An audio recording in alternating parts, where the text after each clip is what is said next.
नमस्कार। Astro engineer channel में आप सभी का हार्दिक स्वागत है। मेरा नाम निखिल है।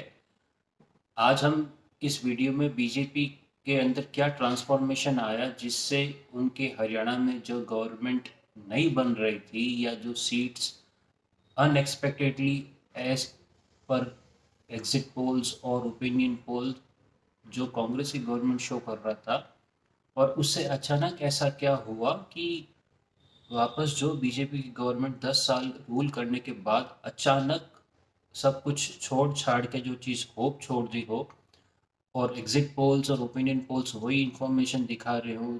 60-65 कांग्रेस, 15-20 बीजेपी, बाकी अदर्स, वॉट एवर। तो उससे ऐसा क्या हुआ कि ये सडन ट्रांसफॉर्मेशन आया ऑन द ग्राउंड लेवल, और गवर्नमेंट रिटेन हो गई और सीट्स भी पहले से ज़्यादा है। तो इसका सबसे इम्पोर्टेंट रीज़न हमें जो चीज़ ध्यान रखनी है, ये जो हमने लास्ट वीडियो में मैंने डिस्कस किया था कि बीजेपी का लग्नेश मरकरी 9th हाउस में केतु के साथ थे।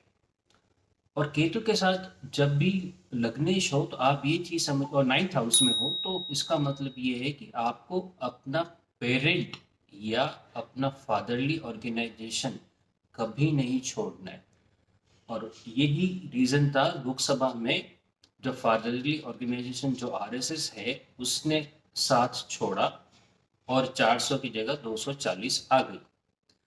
अब हरियाणा इलेक्शंस के पहले बीजेपी और आरएसएस में कुछ अलाइनमेंट मीटिंग हुई, हमने सुना, हमने देखा भी, पढ़ा भी।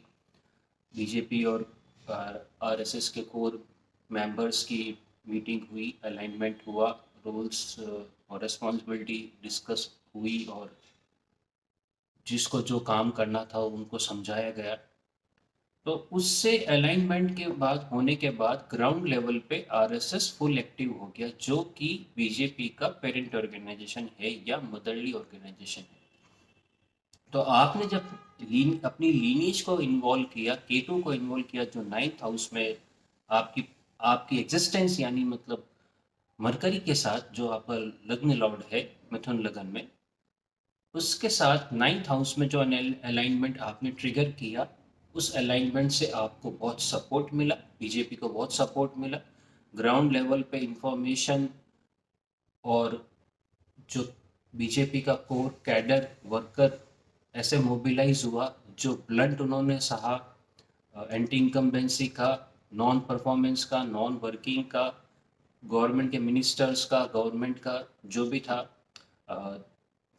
नायब सिंह सैनी जी का लास्ट 6 मंथ्स में सीएम बनना, और जो मनोहरलाल खट्टर जी का 9.5 साल का टेन्योर, उसके जो ड्रॉबैक्स और पब्लिक के सामने थे, उन सब को कैसे मैनेज किया, ये आरएसएस ने बखूबी किया। और इसके ही रिजल्ट से हमने देखा कि जो 9th house involvement Ketu mercury का जो कंजंक्शन है, वो फ्रूटफुल रिजल्ट देने लग गया। और सेम जेएंडके में भी हुआ, बीजेपी की सीट्स पहले से ज़्यादा आई।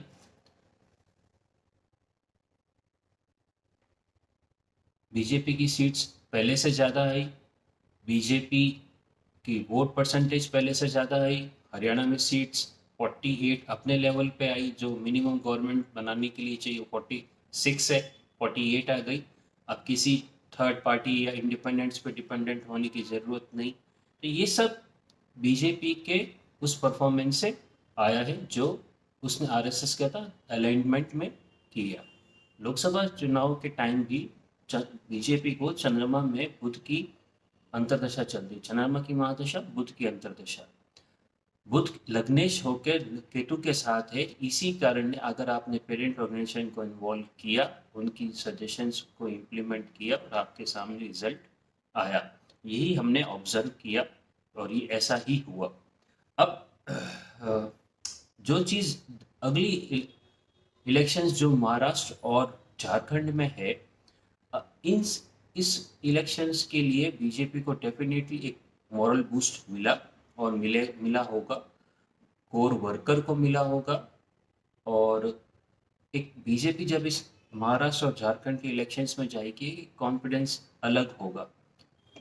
अब जो ट्रांजिट्स है, अभी मरकज मार्स का ट्रांजिट एसेंडेंट में है, लग्न में है, और जुपिटर का ट्रांजिट 12th हाउस में है, जो रेट्रोग्रेड 9 अक्टूबर को हुए हैं। सैटर्न 9th हाउस में रेट्रोग्रेड है। तो ये जो ट्रांजिट्स है, मार्स का ट्रांजिट अगर इलेक्शंस के ड्यूरेशन पे बहुत मैटर करता है, कि मार्स का ट्रांजिट कंपैरेटिवली अगर सिंह राशि में होता है, जब रिजल्ट आए, जो 3rd हाउस है, तब तो रिजल्ट्स काफ़ी ऑप्टिमिस्टिक होंगे for BJP, but otherwise situation is still not as such great. पर अगर वो केतु के इन्वॉल्वमेंट, मतलब अपनी पेरेंट लिनीज को साथ में लेके काम करेंगे, तो सिचुएशन बेटर होगी।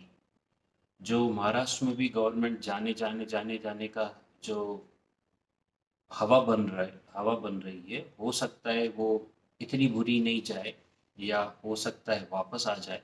ये सब इलेक्शंस की डेट के ऊपर ज़्यादा मैटर करेगा। मैं इसके ऊपर भी एक वीडियो बनाऊंगा कि महाराष्ट्र इलेक्शंस में जब हम पॉलिटिकल कुंडली एनालिसिस, पॉलिटिकल पर्सन्स की हॉरोस्कोप्स एनालाइज करेंगे, जिनके चार्ट्स सबसे ज़्यादा प्रॉमिसिंग है।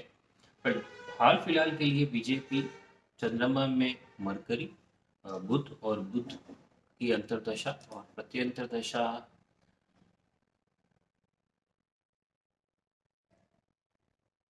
मंगल की लग चलेगी 5 दिसंबर 2024 तक। अभी चल रही है चंद्रमा की 5 नवंबर 2024, उसके बाद चलेगी 5 दिसंबर 2024 तक मंगल की। अब 5 दिसंबर 2024 के पहले अगर रिजल्ट्स आ जाते हैं, और मंगल का ट्रांजिट देखना बहुत इम्पोर्टेंट है, वो सिंह राशि में रहेंगे या कर्क राशि में रहेंगे।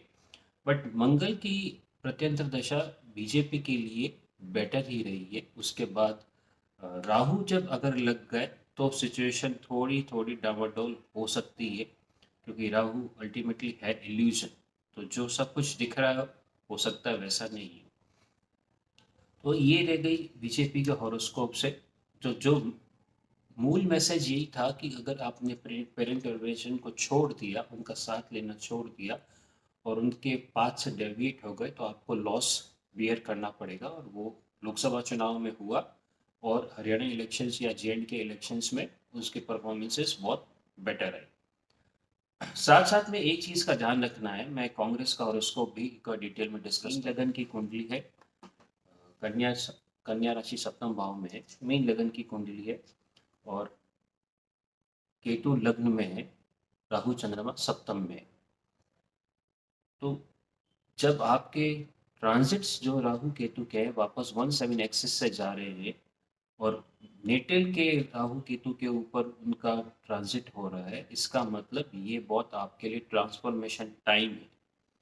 तो आप ये नहीं एक्सपेक्ट कर सकते कि आपको पॉलिटिकल गेन्स होंगे, ऐसा नहीं है। वो सब एक वाटरलू के जैसे दिखेगा, कि हो रहा है, हो रहा है, हो रहा है, होगा नहीं।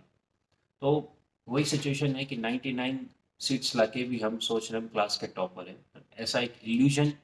जब राहु केतु के ट्रांजिट फर्स्ट और 7th हाउस के एक्सिस में चलते हैं, तो यही होता है। दशा वाइज भी आप जुपिटर में राहु चल रहे हैं, तो जुपिटर में राहु वही एक सबसे बड़ा खेल, इल्यूजन। कन्या राशि का राहु अच्छा राहु, बट पार्टनरशिप के साथ हमेशा आप दबे दबे रहोगे, और आपको दबना पड़ेगा। तो मेनली जो 1/7 की एक्सेस है, ये एक्टिवेटेड थी कांग्रेस के हॉरोस्कोप में, लोकसभा चुनाव के टाइम भी, और हरियाणा एंड जे के इलेक्शंस में भी, और इवन अब महाराष्ट्र और झारखंड के इलेक्शंस में भी। तो अब कांग्रेस को भी बहुत सावधानी से चलना होगा, अगर उनको महाराष्ट्र वापस जीतना है। बट सिचुएशन इतना इजी है नहीं। अब ये मेन खेल डिपेंड करता है किसका as a political personality horoscope ज़्यादा प्रोमिनेंट हो रहा है, और at the same time elections की डेट्स क्या अनाउंस होती है। तो ये सब उस वीडियो में हम एनालाइज करेंगे, जब इलेक्शंस की डेट एनालाइज मिल जाएगी। और उसके पहले हम पॉलिटिकल पर्सनालिटीज़ जैसे करंट सीएम एकनाथ शिंदे जी, डिप्टी सीएम देवेंद्र फडणवीस जी, और leader of opposition Uddhav Thackeray, या कांग्रेस के जो शायद नाना पटोले, एंड शरद पवार, अजीत पवार जी, ये सब इन लोगों के हॉरोस्कोप्स एनालाइज करने के बाद ही कुछ चीज़ें कंक्लूड मोर और लेस हो सकती है। बट जो मूल मंत्र था वो बीजेपी ने सीख लिया। अब हो कि ये सब चीज़ें ऐसे सस्टेन रहे। कांग्रेस को भी जो चीज़ें सीखनी है उसमें वो इम्पोर्टेंट है कि आप 1/7 एक्सेस में किसी के ऊपर भी ट्रस्ट नहीं कर सकते, आपको ग्राउंड के ऊपर काम करना होगा। तो मिलते हैं ऐसे ही अगले वीडियो में एक बार और। तब तक के लिए नमस्कार। अगर आपको ये चैनल अच्छा लगा हो तो इसके कंटेंट्स अच्छे लगे तो चैनल को प्लीज़ लाइक करें, शेयर करें और सब्सक्राइब करें।